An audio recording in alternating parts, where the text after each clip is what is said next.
I'm going to take question 5 and 6 together, although they're not related, just because they're on the same page and they're both quite short. So question 5 was a systems question. It's a security risk question. So if you think about DOS attacks and tracking cookies were the two security risks that you had to know about. So I've got a secondary school uses an online booking system to arrange parents' night appointments.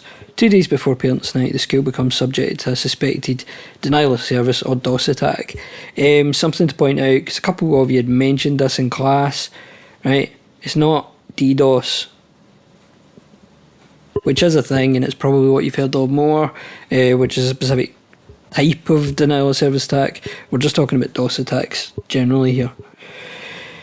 Describe one effect parents might notice. So looking at something from the parent's point of view when trying to book an appointment.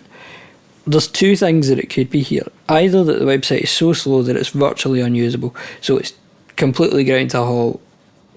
Effectively, it might as well be offline because you can't use it. Or they can't reach the website, or it appears offline. And of course, what's happening on a DOS attack is, if this is your computer, so this is the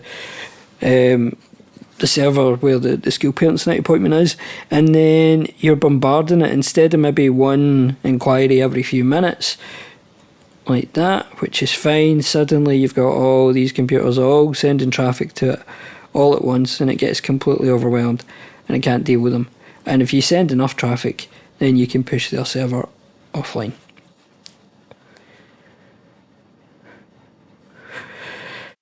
Question 6 is a software development question. You can see again I've written a solution in here. It's a programming question rather than a design technique. So we've already got an array here.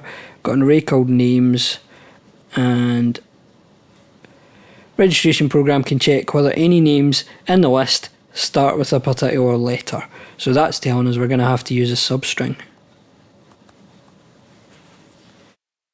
Using a programming language of your choice, write code that checks if any items in the names array begin with the letter the user has entered. So the user has already entered past tense. You're not going to lose a mark here or something if you get them to enter it, but you're not specifically being asked to write code that gets them to enter the letter. At the end of the program, a message should appear saying either that there were names found or no names found. So it's not a count of occurrences. We're not counting them, or we're not saying what the matches were. We're just true or false. Were they there or not?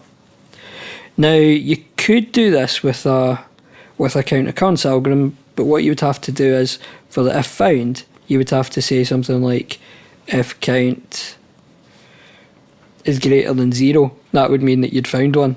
Then show the message, else you didn't find one, because the count is still 0. So the most efficient way to do it is with found true or false, and it's just a linear search algorithm. So we are looping 9 times because there are 9 things in the names array. And then names I 0 or 1. So this is the difficult bit, deliberately, that makes it a little bit more than just a standard linear search. So if that equals the one that the user has entered, and we're assuming that this search letter is the thing the user has entered, we're not given a variable name. It's not important, so long as it's obvious what it is. So if I had names I, that's each name using the loop in the array. So the first time that's going to be Bobby, and the second time it'll be Cameron, and the third time it'll be Katie. So with names I, if that was Bobby, then names I square bracket 0:1 is a substring in Python that's getting me the first letter. So that would be B, because that is 0:1 in there. Alright, so it's a substring. So names I is that's the loop, and that one is a substring.